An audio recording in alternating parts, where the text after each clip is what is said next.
ಶ್ರೀ ಗುರು ಬಸವಲಿಂಗಾಯ ನಮಃ. ವಿಶ್ವಗುರು ಕ್ರಾಂತಿಯೋಗಿ, ಜಗತ್ತಿನ ಮೊಟ್ಟ ಮೊದಲನೇ ಪ್ರಜಾಪ್ರಭುತ್ವ ಅನುಭವ ಮಂಟಪ, ವಿಶ್ವ ಸಂವಿಧಾನ, ಪಾರ್ಲಿಮೆಂಟ್ ಸ್ಥಾಪಕರು. ಆ ಮೂಲಕ ಸರ್ವ ಸಮಾನತೆಗಾಗಿ ಈ ಭೂಮಿ ಮೇಲೆ ಹುಟ್ಟಿ ಬರ್ತಕ್ಕಂಥ ಎಲ್ಲ ಮಾನವ ಜೀವರಾಶಿಗಳಿಗೆ ಒಂದೇ ಒಂದು ದೇವಾಲಯ, ಕಂಬವಿಲ್ಲದ ದೇವಾಲಯ, ಹಗಲೊಂದು ಜ್ಯೋತಿ ഇരുಳೊಂದು ಜ್ಯೋತಿ, ಈ ಬ್ರಹ್ಮಾಂಡವೇ ಒಂದು ದೇವಾಲಯವೆಂದು ಇಷ್ಟಲಿಂಗವನ್ನು ಕೊಡುವುದರ ಮೂಲಕ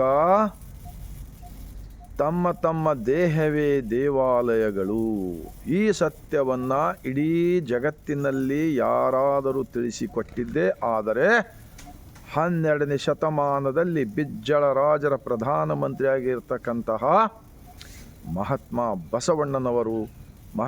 ಬಸವಣ್ಣನವರು, ವಿಶ್ವಗುರು ಬಸವಣ್ಣನವರು, ಕ್ರಾಂತಿಯೋಗಿ ಬಸವಣ್ಣನವರು, ಜಗಜ್ಯೋತಿ ಬಸವಣ್ಣನವರು ಎಂದು ಹೇಳಲು ಇವತ್ತು ಭಾರತೀಯರಾದ ನಾವೆಲ್ಲರೂ ಹೆಮ್ಮೆ ಪಡಬೇಕು. ಕಾರಣ ನಮ್ಮೆಲ್ಲರನ್ನ ಒಂದುಗೂಡಿಸಿ ಸ್ವತಂತ್ರ ವಿಚಾರದಿಂದ ಬದುಕಲು ಕಲಿಸಿದ್ದಾರೆ. ಆ ಕಾರಣಕ್ಕಾಗಿ ಅವರ ಋಣಿ ಎಷ್ಟು ತೀರಿಸಿದರೂ ಕೂಡ ಕಡಿಮೆ ಇದೆ ಅಂತ ಹೇಳಲು ನಾನು ಬಸವನಾಡಿನಿಂದ ಹೆಮ್ಮೆ ಪಡುತ್ತಿದ್ದೇನೆ. ಇವಾಗ ಒಂದು ಬಸವಣ್ಣನವರ ವಚನ. ಈ ನಿಜವಾಗಿರ್ತಕ್ಕಂಥ ದೇವನನ್ನು ಅರಿತುಕೊಂಡು ನಾವು ಎಲ್ಲಿ ಇದ್ದೀವಿ ಅಲ್ಲೇ ನಾವು ನೆಮ್ಮದಿಯಿಂದ ಎಲ್ಲರೂ ಕೂಡಿ ಬದುಕಲು, ಪ್ರೀತಿಯಿಂದ ಬದುಕಲು ಕಲಿಸಿದ್ದಾರೆ ಬಸವಣ್ಣನವರು ಮತ್ತು ಶರಣರು. ಇವಾಗ ಒಂದು ಬಸವಣ್ಣನವರ ವಚನ. ಉದಕದೊಳಗೆ ಬಚ್ಚಿಟ್ಟ ಬಯಕೆಯೇ ಕಿಚ್ಚಿನಂತಿದ್ದಿತ್ತು, ಸಸಿಯೊಳಗಣ ರಸದ ರುಚಿಯಂತಿದ್ದಿತ್ತು, ನೆನೆಯೊಳಗಣ ಪರಿಮಳದಂತಿದ್ದಿತ್ತು, ಕೂಡಲ ಸಂಗಮ ದೇವ ಕನ್ಯೆಯ ಸ್ನೇಹದಂತಿದ್ದಿತ್ತು, ನಿಮ್ಮ ನಿಲವು कन्या स्नेहदंतिदितु। इस वचन का भावार्थ क्या होता है?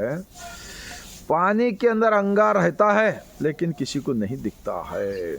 ಉದಕದೊಳಗೆ ಬಚ್ಚಿಟ್ಟ ಬಯಕೆ ಕಿಚ್ಚಿನಂತಿದ್ದಿತು, ಸಸಿಯೊಳಗಣ ರಸದ रुचि अंतिद्दितु.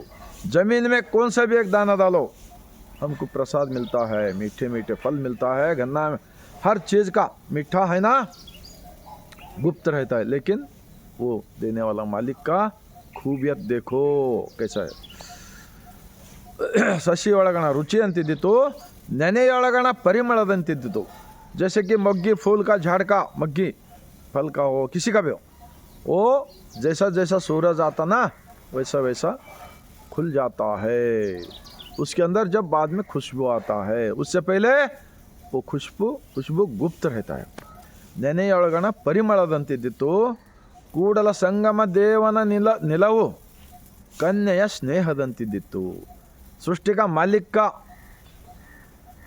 कैसा है बोले तो, जैसा कि एक मर्द एक औरत जब जवानी के अंदर शादी करने से पहले एक दूसरे को देखते ना, जब सगावत का टाइम पे देख कर भी नहीं देखे जैसा रहते, वैसा ही इस शरीर के अंदर मालिक है.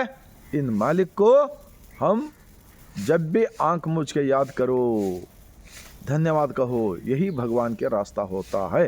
ये होता है महात्मा बसवण्णा जी का छोटा सा वचन. इतना मैं बोलते हुए आप सबको मन को लगा, दिल को लगा, पूरे भारत के अंदर रहने वाले 145 करोड़ जनता को ऐसा विचार पहुंचाने का काम कीजिए. बहुत बड़ा पुण्य का काम होता है. इस भारत देश के अंदर नफरत, जात पात, ऊंच नीच, भ्रष्टाचार पूरा ख़त्म कर सकते हैं.